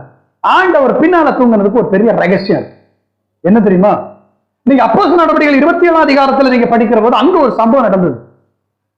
அப்போஸ்தலன் பவுல் போன கப்பல் ஒரு இடத்துல போய் தரை தட்டி நின்னப்போ காற்று பலமாய் அடித்து கப்பலுடைய பின்னணியத்தை உடைத்தது. எப்பவுமே கடல்ல காற்று பலமா இருந்ததுன்னா படகு இல்லைன்னா கப்பலுடைய பின்பக்கத்தை உடைக்கும். என் ஆண்டவர் இப்ப எங்க வந்து பார்த்திருக்கிறார். அவருக்கு தெரியும் இந்த குடும்பத்துல பின்னால உடைக்கிறதுக்கு பிசாசு ஒரு காற்றை அனுப்பிக்கிட்டு இருக்கிறான். இந்த வீட்டை, இந்த சபையை, இந்த கூட்டத்தை உடைக்கிறதுக்கு பிசாசு ஒரு காற்று அனுப்பிட்டு இருக்கிறான். ஆண்டவருக்கு தெரியும் அதை உடைக்க கூடாதுன்னு நான் அங்க படுக்கணும். அல்லையா சொல்லுங்க. ஆமா, உங்களுக்கு எதிராக எனக்கு எதிராக பிசாசு ஒரு காற்றையோ ஒரு பிரச்சனையோ ஒரு பிரதிகூலத்தை அனுப்புகிற போது என் ஆண்டவர் அந்த இடத்துல வந்து உட்கார்ந்துக்குவார். நம்ம நினைக்கிறோம் நம்ம கூட உட்காராம ஆண்டவர் அங்க போய் உட்கார்ந்துக்கிட்டாரு. என்னதான் ஜெபிச்சாலும் பிரேயர் கேட்கல, ஜெபத்துக்கு பதில் வரல. ஏன் வரல? ஏன் பதில் வரல? நம்ம ஆண்டவருக்கு தெரியும் என்னைக்கோ உடைந்து போயிருக்க வேண்டிய குடும்பம், என்னைக்கோ நம்ம எல்லாம் ஒண்ணுமில்லாம போயிருக்க வேண்டியவர்கள், என்னைக்கோ கோவிட்ல நம்மளும் முடிஞ்சு போயிருக்க வேண்டியவங்க. கர்த்தர் நம்முடைய படகுங்கிற குடும்பத்தினுடைய பின்னணியில உட்கார்ந்துக்கிட்டார். அல்லேலூயா சொல்லுங்க. அதனாலதான் நம்ம இன்னைக்கு வரைக்கும் நிலை நின்று கொண்டிருக்கிறோம். இரண்டாவது ரகசியத்தை நான் சொல்லுகிறேன். இங்கே அவர் இந்த இடத்துல படுத்திருந்த போது நான் முதல்ல சொன்னேன், தண்ணி பட்டா கூட எழும்பல. இவங்க எழுப்புறவருக்கு எழுப்பாதவருடைய காரணம் என்ன? ஆண்டவரை நான் கேட்டேன், ஆண்டவரே அப்படி என்னப்பா ஒரு தூக்கம், ரொம்ப டயர்டா இருந்தீங்களோ, ரொம்ப சோர்வா இருந்தீங்களோ? ஆண்டவர் சொன்னார், இஸ்ரவேலை காக்கிறவர் உறங்குவதும் இல்லை தூங்குவதும் இல்லை. நீ படிச்சது இல்லையா? அப்படி இருக்கும்போது நான் எப்படி தூங்குவேன்? எனக்கு எப்படி தூக்கம் வரும்? என் பிள்ளைகள் அலைவுபடும் போது, என் பிள்ளைகள் பிரச்சனை இருக்கும் போது, என் சீஷர்கள் கஷ்டத்துல இருக்கும் போது நான் எப்படியா தூங்குவேன்? அப்ப எப்படி தூங்குனீங்க? ஆண்டவர் சொன்னார், நான் தூங்கல. அப்போ நான் தூங்கல. நீ 5ஆம் அதிகாரத்துல படிச்சியே, அவனுக்கு சொல்லி இருந்தா. ஆமா, இந்த ராத்திரியில என் ஆண்டவர் இங்கதான் படுத்திருக்கிறார். அவருடைய சரீரம் தான் இங்க இருக்குது. சீஷர்கள் சரீரத்தை பார்க்கிறாங்க, ஆனா இயேசு அங்க இல்ல. அவர் புறப்பட்டு அங்கே சாத்தானுக்கு கட்டளை கொடுத்து கொண்டிருந்தார். காலையில நான் வந்து இறங்கும் போது நீ அங்க இருக்கக்கூடாது. எத்தனை பேருக்கு ரகசியம் புரியுது? நான் காலை வருவேன், அவன் உடம்புல இருக்கக்கூடாது, ஓடிடணும். சொல்லணும். இது ராத்திரில நடக்கிற ஒரு இன்னர் ப்ராசஸ். நம்மலாம் சில நேரங்களில் வெளியே இருக்கிற சில காட்சிகளை பார்த்துக்கிட்டு நினைச்சு எதையோ நினைச்சு கற்பனையில் இருப்போம். ஆனா நமக்கே தெரியாம நம்ம ஆண்டவர் ஸ்தோத்திரம், நமக்கே தெரியாம கர்த்தர் நமக்காக செயல்பட்டு கொண்டிருக்கிறாரு. நமக்கே தெரியாம நம்ம பிரச்சனைகளுக்கு கட்டளை கொடுத்து கொண்டிருக்கிறாரு. நமக்கே தெரியாம நாம தூங்கும் போது, நாம கண்ணுறங்கும் போது நமக்காக கர்த்தர் பேசிக் கொண்டிருக்கிறாரு. எத்தனை பேருக்கு புரியுது? அல்லேலூயா, அல்லேலூயா. ஆமா, நாடுகளா இந்த மக்களுக்கு தெரியாது, சீஷர்களுக்கு தெரியாது நம்ம எங்க போறோம், அங்க போய் யாரை பார்க்க போறோம், அங்க போய் என்ன பார்க்க போறோம். சீஷர்களுக்கு தெரியாது, ஆனா இயேசுவுக்கு தெரியும். நாளைக்கு காலையில் அங்க போய் இறங்கும் போது அங்க ஒருத்தன் கல்லறையில பிசாசு பிடித்த ஒருத்தன் இருக்க போறான். அந்த பிசாசை தோர்த்தி அவனை விடுதலை ஆக்கணும். அதுக்காக நம்ம அக்கறைக்கே போறோம். கர்த்தர் அதனால முன்கூட்டியே முந்தின ராத்திரியிலேயே ஒரு அற்புதத்தை அங்க செய்கிறார். என்ன தெரியுமா? இவங்கெல்லாம் படகு அலைபட்டு படகுல கஷ்டப்படும் போது ஏசு தூங்குறார் பாரு. கொஞ்சம் கூட கவலை இல்லாம, கொஞ்சம் கூட பிரச்சனை இல்லாம. ஏசு பிரச்சனை இல்லை, கவலைப்படாமல தூங்கினாரு? இல்ல இல்ல. இவங்க நாளைக்கு காலையில அங்க போய் இறங்கும் போது ஒரு அற்புதத்தை பார்க்க வேண்டாமா? ஒரு அதிசயத்தை பார்க்க வேண்டாமா? அற்புதத்தை கேட்க வேண்டாமா? என் ஆண்டவர் முந்தின ராத்திரியிலேயே பிசாசுக்கு எதிராக போராட அங்க பேச ஆரம்பிச்சிட்டார், அங்க மிரட்ட ஆரம்பிச்சிட்டார். இதுதான் அங்க நடந்த காரியம். அப்படியெல்லாம் நடக்குமா? ஒரு தூங்கும் போது உடம்பு விட்டு வெளியில போவாரா? போக முடியுமா? இயேசு கிறிஸ்துடைய கல்லறையில அவருடைய சரீரம் வைக்கப்பட்டது. சரியா? இயேசு கிறிஸ்து எங்க போனாராம்? பாதாளத்துக்கு போய் அங்க இருக்கிறவங்க என்ன சொன்னார்? சுவிசேஷம் சொன்னார். இருக்கா? அப்ப சரீரத்தை விட்டு போனால் போகவும் வரவும் முடியுமா? வந்தாரா மறுபடி? 3ஆவது நாள் வந்து எழும்பினாரா? அல்லேலூயா, அல்லேலூயா. அன்னைக்கு ராத்திரி அதுதான் நடந்தது. ஆமா, கர்த்தருக்கு ஸ்தோத்திரம். நமக்கு எல்லாருக்கும் சிலுவையில் நடந்ததுக்கு அப்புறம் அவர் மரிச்சு உடம்பு விட்டு போனது வந்ததுதான் தெரியும். அவர் இதுக்கு முன்னே வந்துட்டு போனதெல்லாம் நமக்கு பல நேரங்களில் தெரியல. ஆனா நம்ம நினைச்சுக்கிட்டு இருக்கிறோம் ஆண்டவர் அமைதியா இருக்கிறார். இல்ல, உங்க வாழ்க்கையில கர்த்தர் மௌனமா இல்லை. எழுதி நிலுங்க. உங்க வாழ்க்கையில கர்த்தர் யுத்தம் பண்ணும்படி, உங்களுக்கான கிரியை நடப்பிக்கும்படி, ஆமென், உங்களுக்கே தெரியாம என் ஆண்டவர் உங்களுக்காக யுத்தம் செய்து கொண்டிருக்கிறார். இன்னைக்கு எத்தனை பேர் ஆண்டவரை எனக்கு வாழ்க்கையில் ஒரு அற்புதம் நடக்கணும், எனக்கு வாழ்க்கையில் ஒரு கிரியை நடக்கணும், என் வாழ்க்கையில ஒரு தேவ செயல் வெளிப்படணும், நான் அதுக்கு என்ன ஒப்பு கொடுக்கிறேன்னு சொல்றவங்க எத்தனை பேர்? ஆண்டவரே, நான் இது போல ஆண்டவரே அலைகளினால என் குடும்பம் அலைப்பட்டு கொண்டிருக்கிறதப்பா. என் குடும்பம் அலைகளினால் அலைக்கழிக்கப்படுகிறதப்பா. என் குடும்பம் வியாதியினால் அலைக்கழிக்கப்படுகிறது, வறுமையினால் அலைக்கழிக்கப்படுகிறது, வாடகை கொடுக்க முடியாம கஷ்டப்படுகிறது, பிள்ளைகளுக்கு கல்யாணம் பண்ணி வைக்க முடியாம தவிக்கிறோம், பிள்ளைகளுக்கு நல்ல வேலை கிடைக்கல, சரீரத்துல பலவீனம் செய்யணும். வீட்டுல சரியான ஒரு நிம்மதி இல்ல. கட்டுற வீட்டை கட்டி மேல எழுப்ப முடியல, பாதியில நிக்குது. என்ன பண்ணணும்னு தெரியல, சரியான வருமானம் இல்ல. ஒரு புதிய இடத்தை வாங்கி வீடு கட்டலாம்னு பாக்குறோம், இடம் வாங்க முடியல, கையில காசு இருக்குது, இடம் கிடைக்கல. இப்படிப்பட்டதான நிலைகளில இன்னைக்கு நீங்க அலைப்பட்டு கொண்டிருக்கிறீர்களோ, என் கர்த்தர் உங்களுக்காக ஒரு யுத்தம் செய்கிற நேரம் இது. கர்த்தர் உங்களுக்காக ஒரு யுத்தம் செய்கிற நேரம். எல்லா கரங்களை அடித்து தேவ சமூகத்துல ஜெயத்தை எடுத்துக் கொள்ளுங்க. உங்களுக்கான உத்தரத்தை அவர் கொடுத்து விட்டார், பதிலை கொடுத்து விட்டார், பதிலை கொடுத்து விட்டார், பதிலை கொடுத்து விட்டார், ஜெயத்தை கொடுத்து விட்டார். பாவத்தை விட முடியல, சாபத்திலிருந்து வர முடியல, பிசாசின் பிடியிலிருந்து வெளியே வர முடியல. என் ஆண்டவர் விடுதலை கொடுத்து விட்டார், கொடுத்து விட்டார். விசுவாசிக்கிறவர்களுக்கு ஒரு தேவ மகிமை இறங்குகிறது. ஒரு தெய்வீக வல்லமை இந்த ராத்திரியில் உங்களை கொடுக்கிறது. உங்க பிரச்சனைக்கு ஒரு முடிவை கட்ட உண்டாக்கி விட்டார். ஹல்லேலூயா. இரவில தேவனுடைய செயல் வெளிப்படுகிறது. இஸ்ரவேலை காக்கிறவர் உறங்குவதில்லை, தூங்குவதில்லை. இந்த ராத்திரில உங்களுக்காக யுத்தம் பண்ணுகிற கர்த்தர், இந்த ராத்திரில உங்களுக்கான உணவை உண்டாக்குகிற கர்த்தர், இந்த ராத்திரில உங்க பஞ்சத்தை முடித்து ஒரு நிறைவை தருகிற கர்த்தர், இந்த ராத்திரில உங்களை பலப்படுத்துகிற கர்த்தர், இந்த ராத்திரில உங்களுக்காக யுத்தம் செய்து நன்மையை கட்டளையிடுகிற கர்த்தர் வந்திருக்கிறார். எல்லா கரங்களை உயர்த்தி ஆண்டவருக்கு ஒப்புக் கொடுப்போம். ஹல்லேலூயா, ஹல்லேலூயா. கர்த்ததாமே ஆமென். ஸ்தோத்திரம். இந்த வார்த்தைகள் நான் உங்களை ஆசீர்வதிப்பாராக. ஆமென். சத்து எனக்கு கொடுக்கப்பட்ட நேரத்தை காட்டிலும் 15 நிமிடம் எக்ஸ்ட்ரா எடுத்துட்டேன். ஆனாலும் பொறுமையோடு இருந்த தேவ ஊழியருக்கும் சபையாருக்கும் என்னுடைய மன நிறைந்த நன்றி சொல்லிக் கொள்ளுகிறேன். கர்த்தர் ஆசீர்வதிப்பார். இந்த வார்த்தைகள் அப்படியே தியானம் பண்ணுங்க, பிடித்துக் கொள்ளுங்க. கர்த்தர் ஆசீர்வதிப்பார். ஆண்டவர் அனுமதித்தால் மீண்டும் நாம் காண்போம். கர்த்தர் நாமத்துக்கு மகிமை.